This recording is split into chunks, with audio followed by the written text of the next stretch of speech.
हे दोस्तों, मेरा नाम है हैरी और आपका मेरे चैनल पर स्वागत है। और आज का ओरिजिन वीडियो थोड़ी अलग है, वो इसलिए क्योंकि इस कैरेक्टर या सुपर हीरो को कोई नहीं जानता, या यूं कह लो तो केवल 1 से 2% लोग ही इसके बारे में जानते हैं। तो यार, हिस्ट्री शुरू करने से पहले मैं तुम लोगों को इसके बारे में मोटा मोटी बता देता हूँ। उसके बाद हम सब इसकी हिस्ट्री पर बात करेंगे। तो डिटेक्टिव चिम्प एक सुपर हीरो है जिसको डीसी कॉमिक्स ने बनाया है। इसके पास सुपर ह्यूमन लेवल वाली इंटेलिजेंस है, जिसका यूज करके वो क्राइम को सॉल्व करता है। एक कंपनी में रहकर जिसका नाम ब्यूरो ऑफ एम्प्लीफाइड एनिमल्स है, जिनमें दुनिया के सबसे अक्लमंद एनिमल्स भी रहते हैं, जिनमें सबसे फेमस नाम रेक्स द वंडर डॉग भी काम करता है। जिम को ओरिजिनली कॉमिक्स बुक के फाइनल ईयर्स के गोल्डन एज में बनाया गया था। तो यार, चिम का first appearance adventure of Rex the Wonder Dog के इशू नंबर 4 जुलाई 1952 में हुआ था, और इसे जॉन ब्रूम और कार्माइन इन्फेंटिनो ने बनाया था। तो भाई, अपने चिम भैया ने कुछ फेमस टीम्स के साथ काम भी किया है। एग्जाम्पल के तौर पे Justice League dark, Justice League shadow pact, legion of super pets, the amazing zoo crew, bureau of amplified animals, chimpanzee investigations, और लास्ट वाला आता है क्रोवाटन सोसाइटी। इसके साथ ही इसके पावर और एबिलिटीज की भी बात कर लेते हैं, जिनमें ये जीनियस लेवल इंटेलेक्ट है, एक्सपर्ट डिटेक्टिव है, ये सारे एनिमल से बात भी कर सकता है, और यहाँ तक कि ये एक एक्सपर्ट स्वॉर्ड्समैन और एक एक्सपर्ट मार्क्समैन भी है। Adventures of Rex the Wonder Dog में अपनी इनिशियल अपीयरेंस के बाद भी 1959 तक एक बैकअप फीचर के रूप में वो दिखता रहा। अपनी लास्ट अपीयरेंस के कई डिकेड्स बाद भी चिंप हमें कई कैमियोज में भी दिखा। इन्हीं सब में 1981 में आई what happened to Rex the Wonder Dog के इशू नंबर 35 में, और 1985 में आई क्राइसिस ऑन इन्फानाइट अर्थ के गोरिल्ला सिटी में शिमोन के साथ दिखा। इन सब कैमियोज के बाद बोबो आगे जाकर डीसी कॉमिक्स में दिखने में रेगुलरिटी बना ली। उसके बाद ग्रीन लैंटर्न, द फ्लैश और भी बहुत सुपर हीरोज के साथ दिखाई दिया। आखिरकार इन सब के बाद चिंप को एक स्पिन ऑफ सीरीज मिला जिसका नाम शैडो पैक्ट था, और 2018 के रिबूट के बाद जस्टिस लीग डार्क का वो मेंबर बन गया। तो यार, ये तो था उसके हिस्ट्री का एक शॉर्ट रिवीजन, और आइए अब बात करते हैं इसके बायोग्राफी की और इसके फुल डिटेल हिस्ट्री की।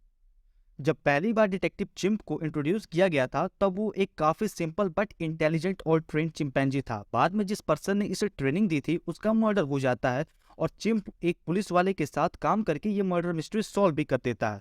हालांकि वो बोल नहीं सकता था, पर इंसानों और खुद को समझ जरूर सकता था। बाद में चलकर ये चिंपैंजी थोड़ा चरसी भी हो जाता है, और मेंसा नाम की एक टीम का मेंबर भी बन जाता है, और काफी समय तक 4 और डिटेक्टिव्स के साथ मिलकर वो क्रोएशियन सोसाइटी के लिए काम भी करता है, जिसका लीडर राल्फ डेवनी था, जो खुद भी एक सुपर हीरो था। चिंप के फर्स्ट अपीयरेंस के बाद भी उसकी ओरिजिन को कई बार चेंज किया गया है, क्योंकि हमको पता है डीसी अब तक 3 बार रिबूट हो चुका है। पहला डीसी जो ओरिजिनल है वो, दूसरा डीसी रिबर्थ के नाम से, और तीसरा डीसी न्यू 52 के नाम से। इन सब में 1989 में आई सीक्रेट ओरिजिन के पार्ट 2 इशू नंबर 14 को बोबो की इंटेलिजेंस के साथ एक माइक्रोस्कोपिक एलियन रेस का बताया गया है।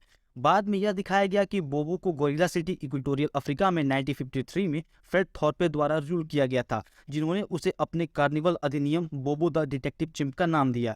इस अधिनियम के लिए डिटेक्टिव चिंप को संकेतों और अवार्ड्स का संयोजन का यूज करके कुछ डिटेक्टिव वाले क्वेश्चंस के अवार्ड्स देने के लिए ट्रेन किया गया था, जिससे यह इल्यूजन फैला कि वह पीपल्स के सबसे डीप सीक्रेट्स को स्पॉइल कर सकता है। बोबो ने थॉर्पे के साथ एक स्ट्रॉन्ग बॉन्ड बनाया, क्योंकि थॉर्पे ने उसकी केयर की थी और उसे जंगल के कंपैरिजन में एक सिंपल और इजी लाइफ दिया था। उसके बाद Rex the Wonder Dog chimp को फाउंटेन ऑफ यूथ में ले गया, जहां जाने के बाद चिंप ने ह्यूमंस के साथ साथ एनिमल से भी इंटरेक्ट और बात करने की एबिलिटी प्राप्त की।